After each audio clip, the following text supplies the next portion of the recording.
Nancy Reagan was also the throat goat of Hollywood. I don't know if anyone's familiar with that history, but it's pretty well established that the woman gave great head. Do you think Reagan called her the throat goat too? Like Ronald called Nancy the throat goat? That would be nice. I don't know if that term was around in the 80s.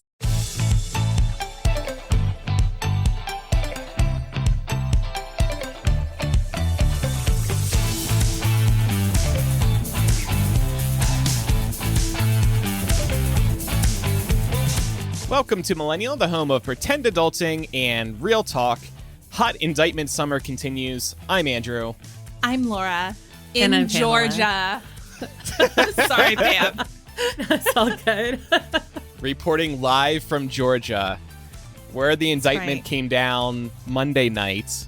You want to give everybody a brief recap? We're all very excited that this is happening in your home state, and so far it doesn't seem to be on fire yet. Yeah, thus far. I mean, doesn't that kind of speak to the level of support that Trump has at this point, that he's not sort of inspiring another January 6th in response to this being his fourth indictment, especially in a state that up until very recently and in, depending on where you go, aka like outside of Columbus, Savannah, or Atlanta, is still very much Trump country, that people are not inspired to come out and protest in any, meaningful sense on his behalf. So we're looking at a very lengthy fourth indictment here involving Trump and 18 co-conspirators.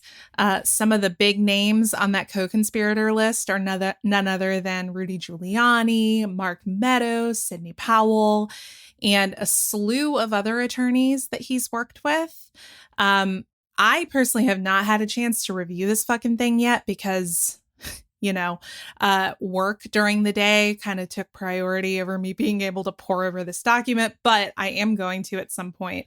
I think the most notable thing that has come out about this is that Trump and his co-conspirators have all been charged with violating Georgia's Racketeer Influenced and Corrupt Organizations Act, otherwise known as RICO.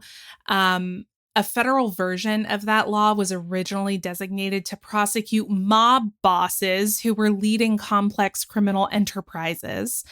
Georgia's version, which is one of the most expansive in the country, allows prosecutors to weave together several alleged crimes. In this case, conspiracy to defraud the state, false statements and writings, impersonating a public officer, forgery, computer theft, and dozens of others into one charge that carries up to 20 years in prison. And the reason that particular charge is a big deal is because that cannot be sort of pleaded out. And so a president couldn't pardon himself for that. No. So if Trump were to win the election in 2024, he couldn't wash that one away. No. And the other fun thing about this, too, is even Georgia's governor could not pardon this. This is kind of a murky area when it comes to some of the other state level charges, because theoretically, you could say that governors of those states could be pressured into pardoning the, president-elect, but the Georgia governor cannot. And the reason for that is because way back when, I don't even remember the year, but I remember learning about this. A Georgia governor actually offered a pardon to a former Klansman. And when I say former, it's like air quotes former, because he was still very much a present Klansman. And as a result of that, Georgia ended up amending its state constitution to prevent the governor from being able to offer pardons. Yikes. That would be, really dicey for someone like Trump. I mean, especially in a state where, yes, our governor is a Republican, but Brian Kemp is no Trump Republican. He's one of the Republican governors who really kind of put himself in the crosshairs with Trump, as did, his Secretary of State Brad Raffensperger, who was the the person that Trump got on the phone a couple years ago and was saying things like, I just need you to find me 11,000 more votes so that I can win this thing. This is only scratching the surface, and I'm so excited to see what comes next. The Fulton County District Attorney, Fani Willis, is like such a bad bitch. First of all, she was talking about this today and being asked about, last night, she did like a really late press conference. Yeah, I was watching live with I a was glass of watching live. whiskey. I know It was you like were. 9:30 or 9:00. It was late. Poured myself an indictment glass of whiskey. Oh, I know you were texting me pictures. I was right there with you. But it was funny because at the end of it, she was like, okay, I'm going to bed now. But during that, she was asked, you're the fourth state to issue an indictment. Does that mean you're going to be the last to try? Do you want to be the first to try? And she was like, I don't really care what order we do it in. I just want to do my sovereign duty to my state. And she added, though, that she was going to be submitting a recommendation that a trial happen within 6 months. So we'll see. Ultimately, that's up to the judge. The judge, who, by the way, is a Kemp appointed judge. And again, Kemp, no fan of Donald Trump. She also said she wanted to try them all at the same time. Yeah. So if you combine that with a 6-month time frame, from what I was hearing, it seems very unrealistic with all the charges too. It's like over 90 charges. So I admire the ambition, but we'll see if that actually happens. We understand he will probably have to do a mugshot this time. There's been more camera action happening in the courthouse than previously for these other indictments. So maybe we're going to get live cameras when he turns himself in later this week or next week. So this one's going to be it's going to be a lot more out in public, so to speak. Yeah. We don't play down here. Which would be great for us. We don't play down here. Try that shit in a small town, motherfucker. Boom. Boom.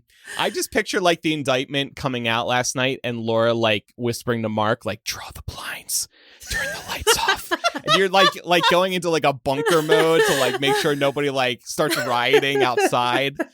Cause like, you never know. You never know down there. Yeah. No, I mean, fortunately, we are inside the Atlanta perimeter, so I think that we would be sheltered from some of that. But again, and Mark tucks Laura in and like starts reading the indictment to her. Page 1, list of co-conspirators. Bedtime stories with Mark and Laura, indictment edition. But yeah, it's really good. It's super gratifying to see this finally come to fruition because there has been so much drama around it. I mean, even last night when the former lieutenant governor of Georgia was testifying, Trump was basically like pulling the mob boss move and saying he shouldn't testify. Trump is basically out here trying to witness intimidate. It's like, that's a really nice testimony you got there. It'd be a shame if something happened to it. You know what I mean? Like, yeah, it's fine. Just let him keep digging his own grave. It's getting deeper and deeper. Exactly. And I think that's part of his strategy, like just create so much mess. He's able to just then blame it all on other people. Create as much chaos as possible. So it's hard to pay attention. Triple dog dare New York to arrest him. So like, yeah, I'm not surprised. And it's funny to me, like, okay, with the first indictment in New York, he was like, oh, those liberals in New York. With Georgia, you really can't argue that. This has been a reliably red state for some time. And they conveniently leave that part out when they're talking about how Georgia, a bunch of liberals and Biden and Obama and appointees are behind all of this. So, yeah, I mean, I will say it's coming out of Fulton County, which is historically a very blue county. I mean, that's where Atlanta is and covers much of metro Atlanta. So I would point that out, but still, you're right. Overall, as a state, we are more of a purple state at this point in time. I wouldn't call us solid red anymore. But you definitely can't make the same kind of claims that you would make about a state like New York. And you certainly can't make them about fucking Florida, where he's also been indicted. So. Right. Yeah. Well, that's a federal one, but I see what you mean. Liza, who is listening live right now, says, not going to lie, I would listen to Laura or Mark reading the indictments. Oh. We should just do like a commentary track. Oh, that would be fun. Or you could use that age filter on TikTok and pretend like you're 30 years in the future. Oh. Gather around, children. I know. If only I wasn't triggered by that filter. That's true. Well, I will be flying across the country tonight on a red eye, and I actually said to Laura last night, wouldn't it be appropriate if I decided to read the indictment while flying across this great nation? It just feels right. And I'll sit there like Trump does in these leaked messages, and I'll just yell, "Bring me a Coke, please," as I continue to read the indictment. Diet Coke. If you want to be Diet Coke. Yeah, if you want it to be canon, it has to be Diet Coke. Okay. Bring in Diet Cokes, please. I've been meaning to grab that sound effect. I do have one that I'll play right now. This is actually a clip of me in the future reading the indictment tonight.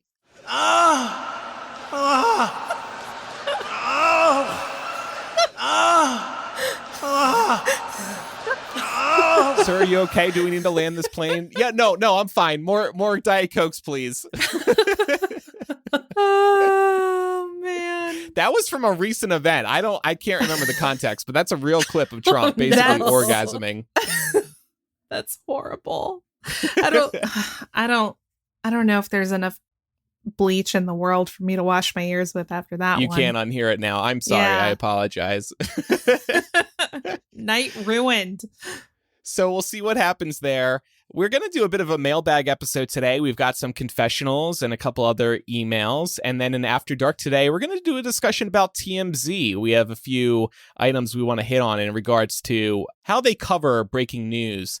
Before we get to the emails, exciting news for Spotify users who support us on Patreon. You can now connect your Patreon to your Spotify app to receive After Dark, Hashing It Out, and any other audio content that we post right within Spotify.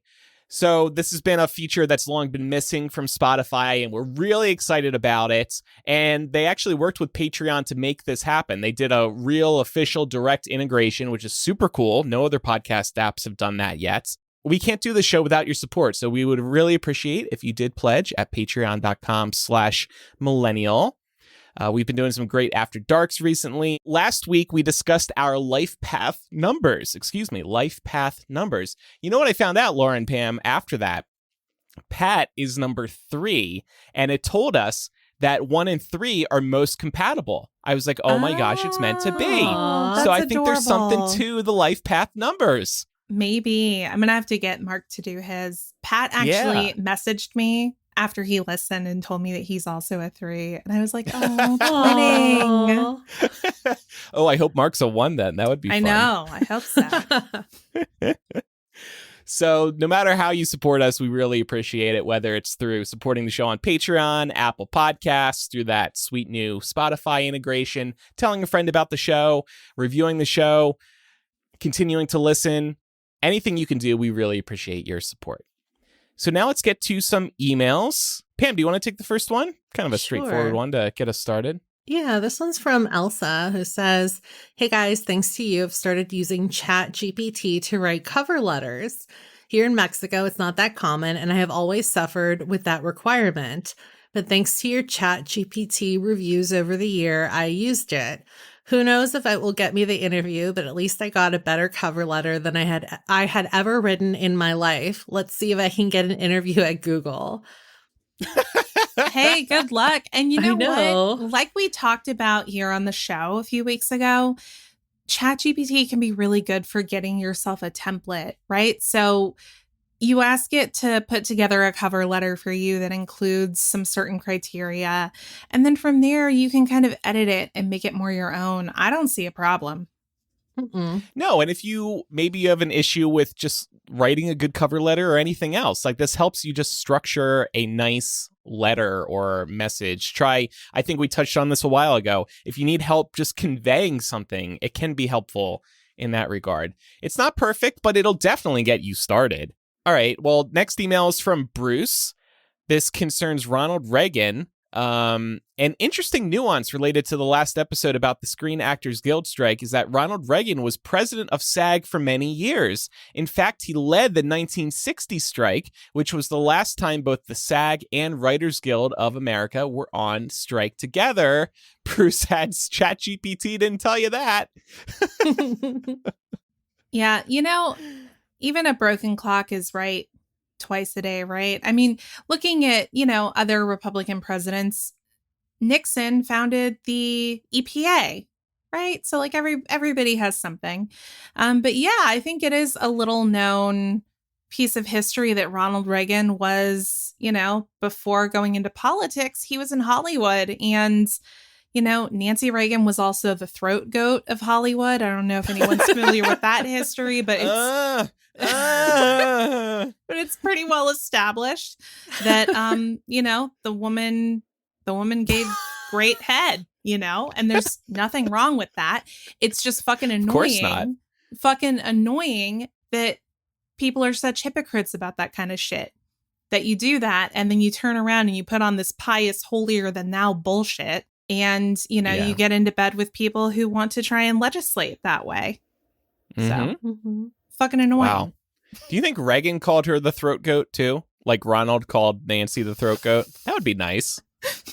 I don't know if that term was around in the 80s. I've been told I'm really good at head, and yet I've never been called the throat goat. Something to aspire to. Yeah, I know. I guess I'm not that good. I aspire to be Nancy. Hope my mom's listening to this episode. Bruce also said, love the show. Thanks for the fun conversations each week. And Pam, we have a little writer's strike update too, right? Yeah, just very briefly for anybody that's keeping up or wants to be updated on news. There is a little bit of news with regards to the Writers Guild strike. They actually restarted negotiations with the AMPTP, which is that's the studio rep. So they started talks again this past Friday, and there's a new offer on the table, and they're set to respond sometime this week. So keep your ears open for that, and we'll update you on any major developments too on the show, since we've kind of been covering it here and there. Laura, do you want to read the next one? Yes, our next one is a confessional. It says, hi, guys. I just wanted to let you know how much I appreciate both Millennial and Mugglecast. Started listening to you when COVID hit, and you truly feel like my friends with whom I check in every week. Even though you don't know me, go parasocial relationships. Aww. Yeah. Maybe you can also help me out with an issue I've been having. Namely, ever since my favorite coworker left last year, our team member, let's call her Chrissy, has been trying to take the vacant space in my life. There are times when we get along nicely, but at times she feels a little too comfortable in my presence.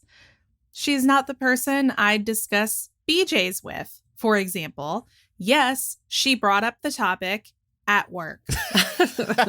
My wedding is coming up in August, and she has not so subtly hinted that she had expected an invite. Even if I did issue a late invite for her, meaning work around the entire menu as she'd be the only vegan there, I know her boyfriend, who is also an ex-coworker, and most certainly don't want him there. Invite or not, things are awkward at work. How do I navigate this? Anyone? And then they add all the love from Estonia, 10 cookie points if you know where that is. It's Eastern Europe, right? I thought so. Yeah. Yeah. I mean, I'll be honest, I couldn't point to it on a globe. It's a map, tiny country. But I kind of roughly know. Yeah, okay. It's a small country. Yeah, I mean... it's in Europe. Yeah. Maybe we can have 5 cookie points. Right. We're like, okay, we know that it's on the European continent. Yeah. I think, and also very cool, we have a listener in Estonia. That's great. We focus a lot on the American listeners and Australian and those in England itself. But yeah, thank you for submitting this. The emails are tying together nicely. The topics today, there's a mention here of BJ's, and we were just talking about throat goats. It's wonderful. There's a beautiful thread throughout the entire beautiful. Let's work throat goat into every email for the rest of the. Yeah, this seems real awkward though. I've definitely been here in the past of having a coworker who was inappropriate at work. And I mean, obviously, I do this show, right? So, like, I can be inappropriate, but you have to know where to draw a line, right? And you don't do that shit at work. You don't shit where you eat. Mm-hmm. Like, on one hand, I feel bad for Chrissy because she seems like she wants to have a friend in the confessional writer. But on the other hand, like, there's definitely limits to that. And maybe Chrissy's just not picking up what confessional writer is putting down. And thus the pestering continues. The wedding thing is especially bad. Like, you should never be like, oh, why didn't I get invited? Even a remote hint of that is bad. Yeah, it's in poor Yeah, that taste. sounds really like she's trying to guilt trip you almost into an invite, which is not cool. Yeah. It's tough too, because like you can tell, like, or we can probably assume that Chrissy's been wanting to be this person's friend for a while, because that, slipping in after your work bestie left, I just feel like she saw an opening and decided to take it, but you shouldn't feel uncomfortable as a result. No. I think that like sometimes like you can inadvertently tell people that you don't want to spend as much time with them. So like maybe don't say yes all the time. If she like wants to go to lunch together, or if she comes up to try and chat, just say like, oh, I'm so sorry. I'm really busy right now. Like maybe later. And you might be able to like wean this person off of you that way. I know that it's really awkward and like you don't always feel great when you do that, but I think that you need to also like protect your own boundaries too. And it sounds like she's not taking your boundaries into consideration either. And if something like BJ's comes up, I think that's when you just really got to put your foot down, which is hard. Mm-hmm. But if you're just like, I'm really not comfortable talking about that. Yeah. At work or outside of work, like. Yeah, I don't know what sort of like employment law looks like in Estonia, but I feel like here, if somebody was sort of bringing up these unsolicited conversations about BJ's at work, that could be like a sexual harassment complaint. Yeah. Easily. So if it keeps happening and you're uncomfortable with it, I would talk to somebody if you feel like you have the workplace protections to be doing so. And then I think when it comes to the wedding, you should find a way to be straight up with her just so that you don't have to continue fielding these passive aggressive self invitations. And maybe it could just be as simple as saying, look, there are, plenty of people who I would have liked to invite that I couldn't invite because there's a limit on, the budget and how many people could come. We're keeping it small, or whatever you have to say to make her understand that she's not in the top tier of people in your life that you would want to come to this wedding. So this next confessional came with the subject line, "Am I awful?" And this person writes, "My 4-year-old boy, his preference, and we have read lots of inclusive books on identity, and he's currently really sure he's a boy, sometimes wears dresses and wears nightgowns extremely often. I'm packing for Arkansas vacation with my extremely, extremely conservative family, and I'm not packing either. He wears dresses only 2 or 3 days a month, so I don't feel like that is a big deal, but I do feel guilty about the nightgowns. He almost always wears them first when they are clean. I'm going there to see my grandmother and let my kids meet their 99-year-old great-great-grandmother. My grandmother wants a 5-generation picture, and I love her. Plus, my husband has never been to Arkansas, and he's happy to spend a vacation there. The Arkansas part of my family is major Trumpers, even still, and I don't mind challenging them when I need to, but I don't want my wonderful, happy boy to be in the line of fire. It's okay, right? He probably won't even realize it, honestly, because he does wear PJs pretty often, but I'll know what I did." That's really tough because on the one hand, I understand why you feel bad about it. On the other hand, you're trying to protect your child. Yeah, and this probably seems like the safest way to protect the kid. Once you get there, this person said he probably won't even realize it because he does wear pant PJs. But if he does bring it up, you can just say, I forgot. I'm so sorry. I meant to pack it. That's what I was thinking too. I'll make it up to you. I'll buy you something new when we're back to make up for it. Because what's the alternative? He's asking for it at the, you mentioned on the car ride, I forgot. I'm so sorry. Then when you're there, he's not thinking about it. You've already cleared the air. And then you avoid the issue with the great grandmother. And I think your concerns are very valid. I can definitely see a grandparent or a great grandparent making a comment and potentially traumatizing the child. Yeah. Yeah, I agree with that. I think that like it's probably too late for you to do this now because I don't know when you sent this email, but at some point, if you go back, you could also like make it a fun thing. So like piggybacking off of what Andrew said, buying your kid something, you could say like, let's all go buy some special PJs for this really fun trip we're going to take as a family. And then you steer the kid towards PJs. Maybe you could buy like a matching set for you and for him so that it feels special to your little boy. I think that there's ways to kind of do this where it doesn't feel like you're stifling his identity, but you're also not feeling so guilty about it. Yeah. I would say the only thing to keep in mind, and I'm sure it's something that you're well aware of and thinking about, is that just because you don't pack the dress and just because you don't pack the nightgown doesn't mean that it won't come up. Because if it's so normalized in your house and, he's pretty young, I don't see it being that out of character for a child to be like, oh, I wish I could have brought my nightgown or something like that. So just because you don't bring it doesn't mean that it doesn't come up. And I think it's just really important to be prepared for that possibility and prepared to stand by your child if it does, and also be prepared for, as your kid gets older, it may continue. There may be, other things that he decides that he's into that are not, strictly gender conforming.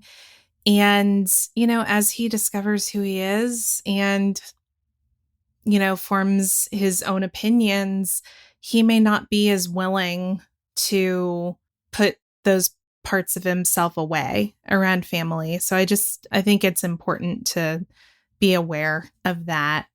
And it doesn't come from a place of judgment. I don't have kids, so I cannot even imagine what it's like to be in the position that you're in. I just think as long as you kind of make your due north standing by your son's side, I think you'll be in good shape. It just isn't always going to be easy. Right. And I mean, that's parenting, right? Sometimes you got to make stuff up to your kids to guide them through the safest path, so to speak. It happens. You got to make stuff up. TV's not working. There's a host of things you have to make up sometimes. Where'd our sweet dog go? Oh, he went and went to sleep on the farm forever. Maybe you'll see him again. You gotta lie sometimes. Don't say that. Don't say that. What? Sometimes you have to say that to a child. Yeah. 4 is still like so young, but I do think Laura's right that by 6, 8, I think that there are ways, and you'll figure it out. It sounds like you're a really good parent, so there's ways to kind of explain to your kid that and I get it. It's ugly because you don't want them to you don't want to shatter their view of the world, because the view of the world is so beautiful when you're young and there's no issues. But by that age, he'll be going to school probably full time. Kids are mean. So you just say, anything you want to do is okay with me. But you have to understand that not everybody is nice. And that's too bad. Of course, you can also look out for support groups, whether it's a parent support group or a support group for your child. I guess we should also note here that this is not therapy, and If you or any other confessional writers are seeking the advice of a licensed therapist, we highly recommend checking out Talkspace or BetterHelp. It's good places to get started.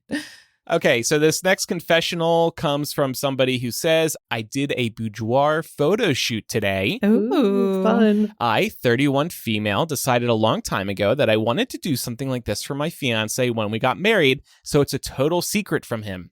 I told him I was doing a second makeup trial for the wedding and then having lunch with a friend. The shoot was a lot of fun, and from the previews the photographer showed me on the camera, the photos are going to be stunning. It was also absolutely terrifying, as I've never so much as sent anyone, not even my fiance, a nude photo before this, and there are a handful of photos where my breasts are fully exposed, which is what I wanted. My heart was absolutely pounding the entire time. All of this said, I feel bad for lying to my fiance. I know he'll understand once I give him the photos on our wedding night, but I'm going to have to sneak around at least 2 more times to view and pick up the photos. The photographer lives about 45 minutes away from me.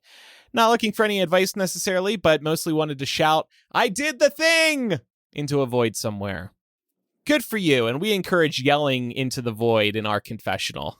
Yeah, I think this is incredible. It sounds like it was such an empowering experience for you, and I don't think you need to feel bad about lying to your fiance. I don't really think this gift counts. For him. Yeah, I don't think this counts as lying. It's very much in the same vein as keeping a secret around Christmas or a birthday. Yeah, to kind of lead somebody off the scent of what you're getting them. Yeah. Or like to go shopping without them so you could get them that perfect gift. I guess it's the nudity angle that's really, bothering this person, which is understandable. You think so? But I also love, I think so, because I didn't think that. There I didn't get that are a handful vibe. of photos where my breasts are fully exposed, which is what I wanted. My heart was absolutely pounding the entire time. That's what they said. I just didn't. Maybe not. I just didn't correlate like the nudity to like the lying, but because like it was tasteful and her decision, and she knows that it's like that person was a professional.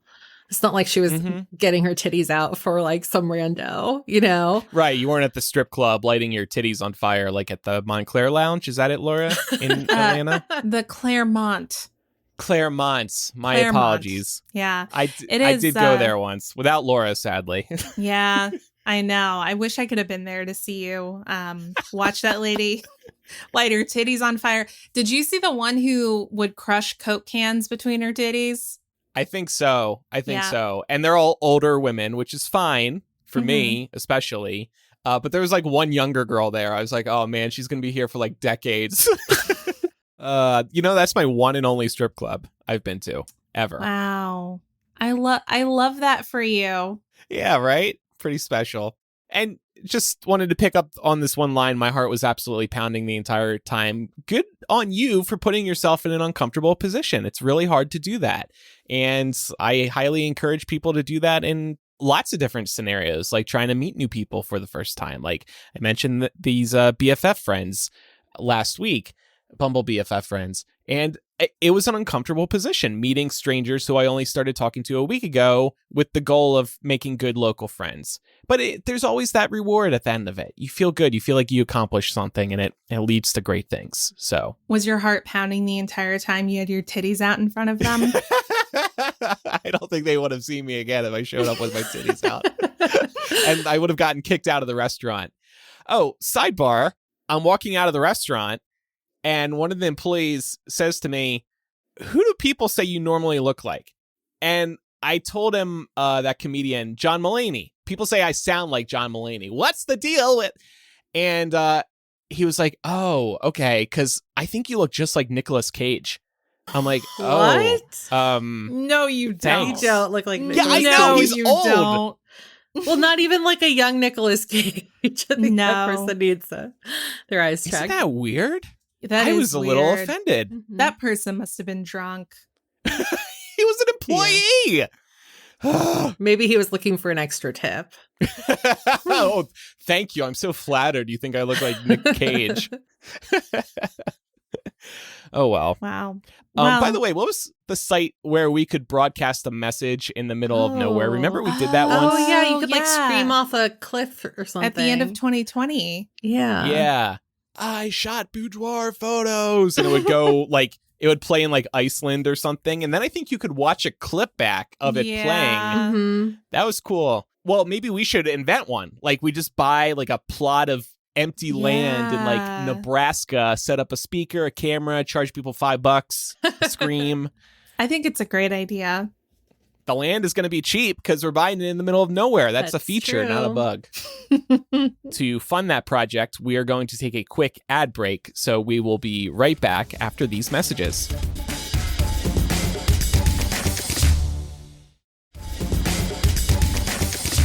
Okay, well, if you heard no ads, then this project is not going to be taking off, unfortunately. We'll see if we can fund it via Patreon. But if you heard ads, maybe there's a shot. 30% of you probably did. All right. Well, moving on, we have another confessional here. This writer says, I'm cis female in my mid-20s, and I've semi-recently started dating a great guy. This is my first time being in a relationship. Overall, there's been so many green flags, and I'm really grateful. Here's the thing. He said, I love you after 4 weeks. I told him I wasn't ready to say it yet, and he seemed totally okay with that. In the weeks since, he's continued to say it and continued to insist that he doesn't want me to say it until I'm ready. And honestly, I'm feeling pretty chill about all this. For context, we've spent a ton of time together, met each other's friends, and been physically intimate minus actually having sex. But I know that most people would consider someone saying I love you so early a big red flag. A quick Google search suggests that 3 to 6 months is the minimum. Obviously, you don't know either of us, but I'd love to hear your guys' thoughts. One thing I'm stuck on is why exactly is this a red flag? That is, what could it suggest about him that I should be keeping an eye out for? In your experiences, when is it usually healthy for partners to first say, I love you to each other? After a certain length of time? After certain benchmarks have been crossed? I would say no, there's no like X number of days until it's okay. It's going to be purely circumstantial. How fast is the relationship moving? What have you guys been doing? How often have you been hanging out? How long have you been talking outside of hanging out physically? Like there's so many different factors. That said, I do think 4 weeks is kind of soon. I think I would be surprised if I was only hanging out, let's say 3 times a week, somebody saying, I love you after a month. I do wonder, I love that this person who said it said, hey, no rush, it's okay. I do wonder if this person is the I love you is largely, or at least like half coming from just loving you in a platonic way. Like, wow, I love this friendship. And maybe it is romantic too, but maybe what's really driving him right now is the platonic side of it. I think there's like a different way to say that though. And this is why people should choose their words more carefully, because instead of saying, I love you, this person could have said, that's one of the things I love most about you. And then that doesn't feel as like big as I love you. You know what I mean? Yeah. So, and I mean, I think just reading back over this, she does say that she's dating a great guy. She's in a relationship with him. So based on what we have, I don't think it's platonic. Yeah. I'm just wondering what's driving the I love you. Like, I love us hanging out, you know? I would also kind of be curious to know if this is his first real relationship too, because sometimes I think that that's where like the emotional wires get crossed, right? Like if you're both experiencing this big thing for the first time together, like think about the first time you thought you fell in love. It's just like it happened so quick, usually because I like how you say you thought you fell in love. Well, you're yeah, just because assuming, like and listen, you're right. you always think that you're in love and then you're not. Yeah. I know. I just love that you threw that in there. Yeah. I was thinking more like, you know, high school, you know, like you think you're in love when you're a teenager. Sometimes you are, but it's like, then you like fall in love when you're an adult. You're like, this feels way different, you know? Yeah. Yeah. There's different layers there for sure. The emailer did say they've already spent a ton of time together, was their words. So correction for myself. I would also just I would wonder, I don't know. I think red flag sounds so intense, but I think the reason why people are taken aback, because if you do some self-reflecting, then you think, well, does this person know me well enough to love me in 4 months? Or am I still keeping things back? 4 have I weeks. not? Yeah, or 4 weeks. That's right. 4 months was, I guess, the wishful thinking. What Google says. Right. I was going to say about maybe 3 or 4 months at the earliest. So I guess me and Google are, Yeah. I'm trying to think how long I've waited. I think it's been under 4 months. I'd say 2 to 3 is probably where I landed. Yeah. I think you don't need to worry about boxing yourself or this person into what is, quote, the right amount of time, because it's just going to be subjective. It's going to be context dependent. And, if you're really feeling that, there's no harm in saying it. But I do think that it's good that you set the expectation that you're not ready to say it yet, because you're just not there yet. And I'm glad that he's okay with it. The only thing that kind of strikes me as a little off is that he keeps saying it, kind of like what Pam was talking about. You could find another way to say it, because it kind of puts you potentially in an uncomfortable position if you've got somebody saying, "Oh, I love you." And you're like, "Great, thanks." Thank you. You don't really know what right. to What do you say to that? You go, yeah. You go, You say, I have overwhelming feelings of concern for you. Train him like a dog. Like every time he says it now, just play this clip. And that'll probably, like Laura calling it ear vomit, it'll stop him. But yeah, I think, there's no right answer to that. It's just really about what feels right for y'all. I think it's also a good problem to have. Yeah. It's better than I keep saying I love you and it's been 6 months and he's still not saying it back. What gives?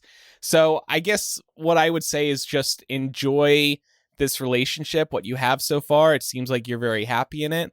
And when the time is right, go for it. It's too bad it's putting you in an awkward position, but that's just how it is. Maybe he will learn at one point, hey, maybe fall back on all the I love yous for now and let the actions do the talking. Invite us to the wedding. Oh, yeah, of course. I like how after the confessional about Chrissy, we're now telling this person, hey, invite us to your wedding. Oops.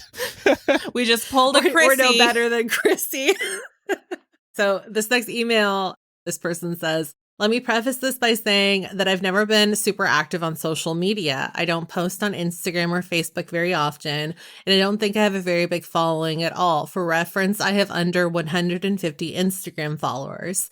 That being said, I do still enjoy using social media. I especially like to post quick snips on Instagram stories, and I do engage with my friends' posts via likes and comments. My limited following never bothered me before because I took a sort of comfort in knowing that I was only interacting with people I actually knew in real life. Therefore, I have never been one to scrutinize my follower list, but recently it came to my attention that someone who I considered to be a good friend in high school unfollowed me on Instagram.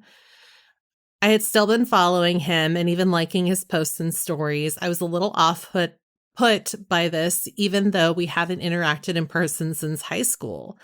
I considered us to have been quite close and thought we'd at least stay social through this outlet, but I didn't think too much of it until I couldn't stop thinking about it. Shortly after this, I went through my following list to see if anyone else had unfollowed me while I was still following them, and I was really hurt to see that many old friends and acquaintances had unfollowed me. I totally get that people drift apart and that as we get older, we tend to go through and narrow our friends and followers on social media, but these were people who I was actually close with. To put it into perspective, one of the people who unfollowed me used to hang out after school at least a few times a month. We'd get each other birthday presents and text regularly. We went to the same college where, yes, we did drift apart as we had different majors and lived in different areas, but there was never any animosity. I still enjoyed seeing updates from her life, and I assume she enjoyed seeing updates from mine. But I guess in retrospect, I should have sensed something was up when she didn't even like posts from my engagement and wedding recently. Some of the people who unfollowed me also continued to follow other friends of mine who they knew in the exact same capacity and have a similar activity level on social media. They literally unfollowed me specifically. I'm positive that there wasn't a single event or post that happened to make people unfollow me. Like I said, I don't post a lot, and when I do, 9 out of 10 chances I'm posting my dog. I really just feel like I am someone unlikable and annoying that probably did not have the friendships/relationships with these people that I thought I did. Sorry for the long post, but I really just feel like shit right now. Oh, that's tough. Well, it is tough. I've been there before when notice somebody has unfollowed you, and it does hurt your feelings. It's like, oh, what did I do wrong?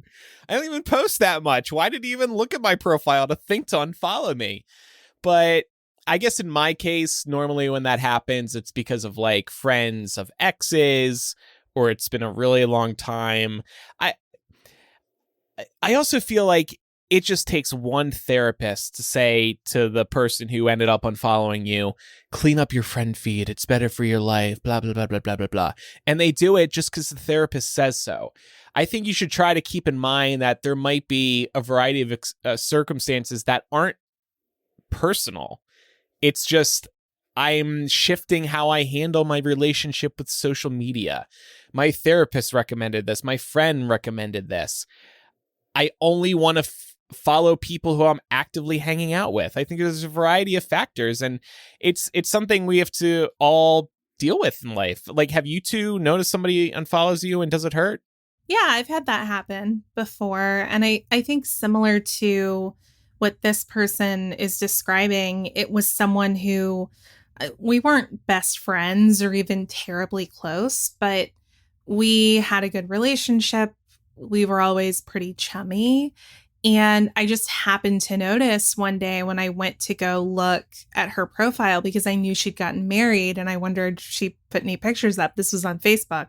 She had unfriended me. And I was like, oh shit, did I do something? Like, we hadn't even really spoken in a while. And so I kind of chalked it up to that. I was like, well, we don't really talk that much anymore. Maybe she just kind of closed, her circles. Maybe she got a job and she's not being as public on social media now.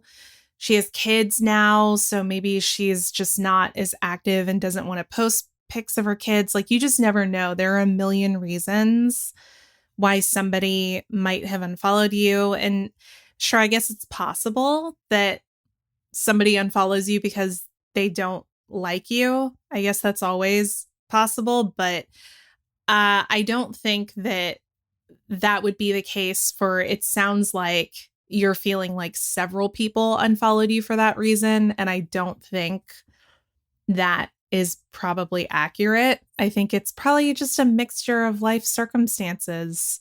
It still sucks though. It still feels bad. It does, because with these individual people, you might still want to share life updates. Like, you might post things knowing certain people are looking, and then you find out they're not looking anymore. It's like, oh, why was I sharing those updates then? I was just going to say too that I don't know if this helps bring you a little bit of peace, but there is a difference, for whatever it's worth, between just unfollowing somebody and completely blocking them, especially on Instagram. So the fact that they just decided to unfollow you, but they have no problem with you continuing to keep up with their life, if that's what you decide you want to do. I think that, like, that's proof that it's not that you're unlikable, or that they have problems with you, because if they did, they would have just blocked you, plain blank. Ashley is listening live right now on our Patreon, and she's chiming in. She said, sometimes it's good to remember it might not always necessarily be about you. My husband experienced the loss of his best friend and really retreated from social media and unfollowed a bunch of people that ran in the same friend circle for his own mental health. That's a really good thing to keep in mind. So maybe they're unfollowing you because it's too hard to continue following you for whatever reason. And then hopefully you completely understand.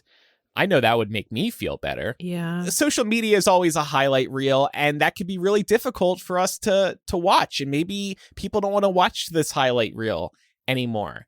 And that's understandable because we all deal with that. Especially if you're like, it could have also just been an honest mistake. Like you yourself were saying that you don't post too often. And when you do, it's like a dog photo, which there's nothing wrong with that. But like, it's possible that when these people unfollowed you, they just thought, oh, like Shay's not really using this anymore. I'm just trying to like clear up my feed. Also, if you like change your handle at all, this is how I've definitely accidentally unfollowed people or almost unfollowed people because they changed their name. Sometimes if like someone gets married, that's like a really common thing. But also if they just decide to like change to something completely random for whatever reason, like definitely have done that and don't realize it until the person says like, oh, but I think if it's somebody that like you really truly care about, and I would encourage you, if this is still bothering you, to do some soul searching about like, if there's like one or two people that like you really care to keep having in your life, if like that's the case, then I would just reach out, and just try say to maintain like, those hey, relationships. I miss you, or like, it would be nice to catch up. I was thinking about you the other day, and like try to rekindle that relationship as an adult. I did that the other day actually because I was at a restaurant near my hometown, and I could have sworn I saw my best friend from high school, who I have not seen in forever because he's been living God knows where abroad for like since he graduated. And I was like, I have not talked to him in like, I don't know, like maybe 6 years, but like, let me just shoot him a little message on Facebook and be like, was this you when I was walking out? Because I thought so. And it wasn't, but we had a really nice little chat. And, it was like, it felt good to like reach out. And I noticed too that like when I went to message him the last time, like it was him who had reached out because like he was like, oh, I like had a dream and you were randomly like in the dream. So I needed to come check on you, see if you were okay. So I don't think there's anything wrong with that.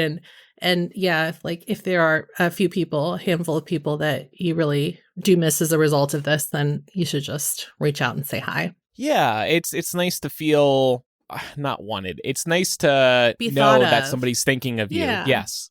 Yeah. And I totally agree with that.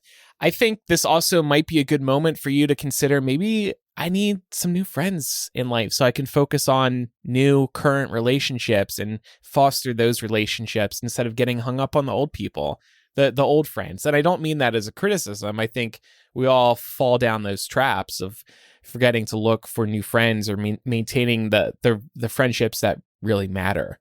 So maybe this is just a good moment to start focusing on turning the page, so to speak. And then you form these new relationships. And if there's a next time when somebody from your past unfollows you, it doesn't hurt as much because you're focused on the new people who genuinely care about you and want to double tap those dog photos. Yeah, you want someone who wants to double tap, Do you guys, well, I mean, and Instagram's encouraging that, by the way. Just today, they rolled out this new update where when you like a photo, like a heart kind of like explodes. It like flies up. I saw that and it scared me. I wasn't expecting it. I was like, it was early in the morning and I was like, oh.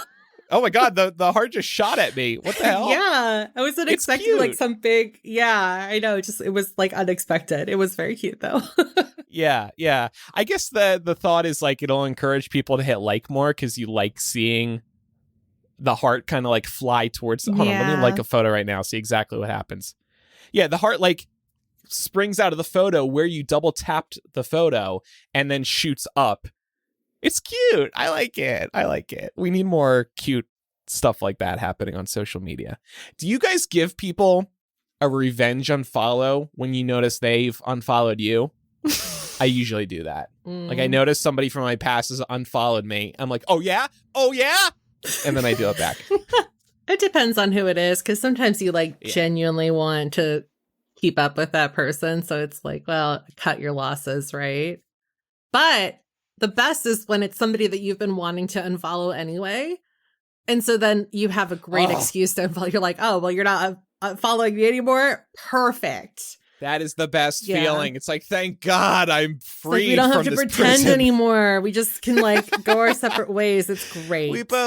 We both hate each other. This is awesome. Yeah. See you in hell, bitch. That's Andrew's sign off. See you in hell, bitch. Add that to Instagram when you unfollow. Flashes see you in hell, bitch. That's amazing. I can't remember the last time that I went out proactively looking to see if somebody unfollowed me, to be honest with you. Sniffing them out. But I mean, I think if I did, and what I've done in the past is if I noticed somebody unfollowed me, I would wait because I don't want them to know that I reacted by unfollowing them. You know what I mean? They're like keeping track. Playing the long game. Yeah. So I just, I go for the apathetic approach. Follow me or don't. I don't care. See what I care. Take me as I am. That's why you're the coolest one on this panel. I don't know about that. I'm like curling up in the fetal position to cope with learning that somebody's unfollowed me.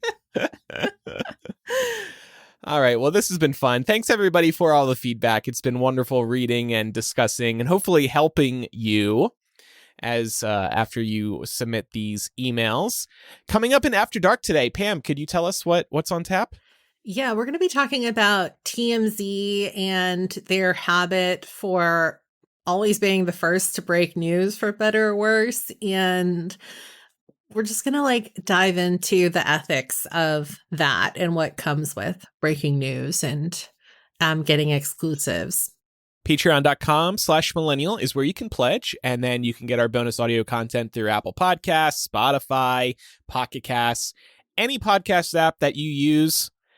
You should be able to get our audio content through. And the reason we call that out is because then you can enjoy all of our bonus content just like you do regular Millennial. And then, of course, if you pledge at the $5 level or higher, you get access to Mega Millennial, which is the main show, ad-free, with After Dark attached at the end. So you get all of our best stuff each week wrapped up in one convenient file to listen to. There's lots of other benefits too, just scratching the surface right now. Check it all out at patreon.com/millennial. Thanks, everybody. Time for some recommendations. What do you got, Laura? So I have a recommendation for a hotel. Not something that I recommend super frequently, but the TWA Hotel in New York is very cool. It is the former TWA terminal at JFK Airport. Because that airline obviously, went out of business or was absorbed or something in like 2001. They weren't using it anymore, but that building was actually on the historical registry, so they couldn't tear it down. So they basically repurposed it to be a TWA themed hotel, and they really leaned into the retro aesthetic of like the 60s, which was kind of TWA's I think main era that it's remembered for. So the soundtrack they're playing 24 hours a day is all like retro music. They've got a couple of restaurants in there that have retro themes. There's a history of flight museum in there. They have those old school flight boards, the ones that had the little flippers on them instead of the digital ones that we have now that show what gate you're at. So it's really cool. We ended up staying there because we were in the area for a wedding, and that just so happened to be where the block of rooms was available for us to join in. And it was actually pretty cool. I thought it was interesting. So if you ever find yourself at JFK and you have a layover or something, it might be worth checking this out.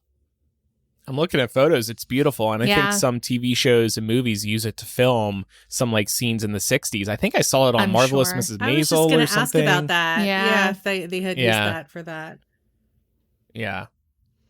I want to recommend Pluto TV. This is basically a free mega TV network. But what's so interesting about it is they have hundreds of channels, and they're all themed around, they're all dedicated to a certain genre or old school television show. So for example, you can go to the game shows category and you can watch a channel that is only playing Bob Barker era Price is Right episodes nonstop. There are commercials, but they're playing stuff from like the 70s and 80s. And I have loved watching this Bob Barker channel in particular because you're watching, speaking of like old school hotels and whatnot, you're watching them give away prizes like some fridge from the 70s or, you know, a trip to the TWA, I don't know, to New York via TWA or something like that. And it's also interesting because they clearly had more time to fill back in the 70s and 80s. Like there were less commercials. So they're just like vamping more. And Bob Barker is making all this small talk with the contestants that you would never see today. It's just so interesting to see how it used to be. But Price is Right, Jeopardy, Alex Trebek era, Family Feud, Classic, Deal or No Deal. That's just game shows. I mean, there's all kinds of stuff. So again, it's free. Pluto.tv. There's an Apple TV app. There's other apps. Great, just like background television if you need something on and you want to relive like the old days or, you know, just watch some of your faves. I see they have Supermarket Sweep on here. Very excited for that. I love that. I Love Lucy, The Love Boat. And again, these are all separate channels that are just dedicated to these shows. It's nuts. That's really cool. I love it. How did they get away with that? I know. I guess no royal, like... It's all legal, by the way. This isn't Barbie World dot Estonia. Barbie Estonia. Oh, no. No, this is all on the up and up. Yeah, I guess they just license them. And then, of course, the owners get a cut through the commercials, and as does Pluto TV. So pretty sweet. I have a sunscreen recommendation, and I remembered that I wanted to bring this up on the show because over the weekend, Andrew shared a feature from the New York Times that was basically talking about how the way the FDA regulates sunscreen in America is really outdated. And so when you're buying sunscreens from other parts of the world, their technology is just way better because they don't have to deal with those stupid ancient FDA rules. So I wanted to recommend specifically the Beauty of Joseon sunscreen. I think I'm probably butchering the pronunciation, but the spelling will be in the show notes as well. This is one of the best sunscreens I've ever tried. It feels like you're putting on a moisturizer. There's no white cast. It's super light and it goes on under makeup so well. 50 SPF, which is great for me because I burn really badly. And then it has like a lot of other good stuff for your skin in there, like rice probiotics to help with moisturizing and stuff like that. So I also learned in this article that AOC is a big fan of this sunscreen. So if you want to get this before she sells it out, I would do that. And it's under $20, which is great. You'll have to order it online unless you have a Korean beauty store in your city. So I always just like go into San Francisco and pick it up because they have a couple of Korean beauty stores over there. But yeah, super good. Highly recommend. Good to know. Couple of reminders before we wrap up. Make sure you're following the show for free in your favorite podcast app so you never miss an episode. And if you use Apple Podcasts or Spotify, we would appreciate a review. You can contact us by writing to millennialshow@gmail.com or by using the contact form or anonymous confessional on millennialshow.com. You can also follow us on social media. We're Millennial Show on Instagram, Twitter, and Facebook, and Threads. And then over on TikTok, we're Millennial Pod. After Dark starts in a moment for patrons and Apple Podcast subscribers. Thanks, everybody, for listening. I'm Andrew. I'm Laura. And I'm Pamela. Bye, everybody. Bye. Bye.